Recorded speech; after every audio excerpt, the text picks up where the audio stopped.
আসসালামু আলাইকুম। কেমন আছেন সবাই? আশা করি সবাই ভালো আছেন। আজকে যে প্রশ্নটা নিয়ে আপনাদের সামনে উপস্থিত হয়েছি সেটা হলো পঞ্চজগৎ শ্রেণীবিন্যাস অথবা ফাইভ কিংডম শ্রেণীবিন্যাস। প্রশ্ন আসতে পারে যে ফাইভ কিংডম শ্রেণীবিন্যাসটি বর্ণনা করো। ফাইভ কিংডম শ্রেণীবিন্যাসটি প্রথম প্রদান করেছিলেন বিজ্ঞানী আর.এইচ. হুইটেকার 1969 খ্রিস্টাব্দে। পরবর্তীকালে ডক্টর লিন মার্গুলিস 1974 সালে হুইটেকারের শ্রেণীবিন্যাসটাকে পরিবর্তিত এবং বিস্তারিত করেন।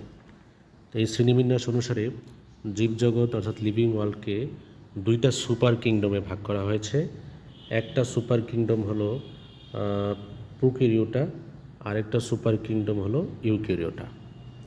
প্রোক্যারিওটা হলো যে কোনো সুনির্দিষ্ট তাদের কী থাকবে না, নিউক্লিয়াস থাকে না, এরা এককোষী আণুবীক্ষণিক এবং আদিকোষী জীব।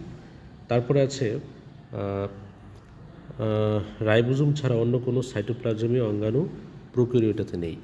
আর সুপার কিংডম টু যেটা আছে, সুপার কিংডম টু, এটার মধ্যে সুপার কিংডম টুতে আপনারা যদি দেখেন যে সুপার কিংডম টুতে এরা সুনির্দিষ্ট নিউক্লিয়াস বিদ্যমান, এরা প্রকৃতকোষী জীব, হ্যাঁ, বিভিন্ন ধরনের সাইটোপ্লাজমীয় অঙ্গাণু তাদের মধ্যে বিদ্যমান।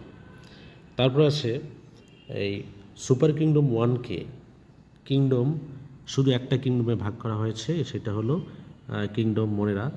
এই যে কিংডম মোনেরা, এই মোনেরাটাকে 15টি ফাইলেমে ভাগ করা হয়েছে। এই বৈশিষ্ট্য হলো যারা এককোষী, ফিলামেন্টাস ও মাইসেলিয়াল। আপনারা একটু খেয়াল করেন মোনেরার বৈশিষ্ট্য। কোষে নিউক্লিয়ার বস্তু বা ক্রোমাটিন থাকলেও নিউক্লিয়াস ও নিউক্লিয়ার পর্দা নেই। এদের কোষে প্লাস্টিড, মাইটোকন্ড্রিয়া ও এন্ডোপ্লাজমিক জালিকা অনুপস্থিত। তারপর আছে কোষ বিভাজন, দ্বিভাজন প্রক্রিয়া হয়। কোষ প্রাচীর পলিস্যাকারাইড ও আমিষ দিয়ে তৈরি।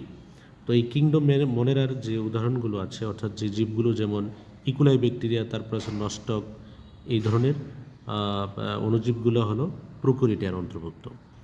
আর সুপার কিংডম টু ইউক্যারিওটা, এটাকে আবার চারটা কিংডমে ভাগ করা হয়েছে। তো চারটা কিংডম আমরা যদি একটু দেখি, চারটা কিংডমের মধ্যে একটা কিংডম হলো প্রোটিকটিস্টা বা প্রোটিস্টা। আর বাকি তিনটা কিংডম হলো এখানে ফানজাই, আপনারা একটু খেয়াল করেন, ফানজাই, তারপরে আছে কিংডম প্লান্টি, তারপর আছে কিংডম এনিমেলিয়া। হ্যাঁ, এখানে তিনটা আর এখানে একটা প্রোটিস্টা। টোটাল হলো প্রোটিস্টা সহ প্রোটিস্টা, তারপরে ফানজাই, প্লান্টি, এনিমেলিয়া, চারটা।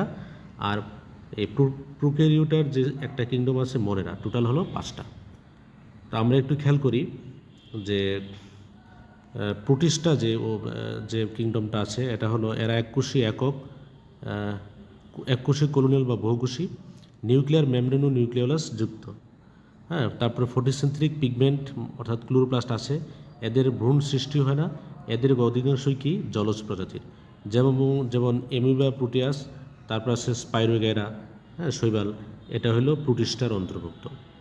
তারপর আরেকটা কিংডম হলো ফানজাই। ফানজাইরও আমরা জানি যে এরা মৃতজীব এবং পরজীবী, অধিকাংশ বহুকোষী ও স্থলজ, সালু সংশ্লেষণকারী রঞ্জক পদার্থ নেই, কোষ প্রাচীর কাইটিন নির্মিত থাকে।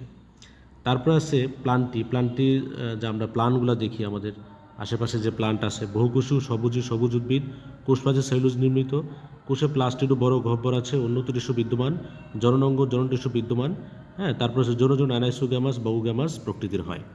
তার এনিমেলিয়ার মধ্যে আছে এরা বহুকোষী জীব, ভিন্নভোজী স্বভাবের, এদের কোষ প্রাচীর, প্লাস্টিড ও বড় গহ্বর নেই।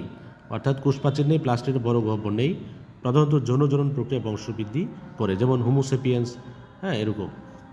আর এই প্লান্টটিটাকে আবার দুইটা গ্রেডে ভাগ করা হয়েছে, গ্রেড 1 ব্রাইফেটা, গ্রেড 2 ট্রাকিওফাইটা। তো ব্রাইফেটাতে আছে কি, এদের বৈশিষ্ট্যগুলো হলো উদ্ভিদ গেমেটোফাইটিক, এদের পরিবহনতন্ত্র নেই।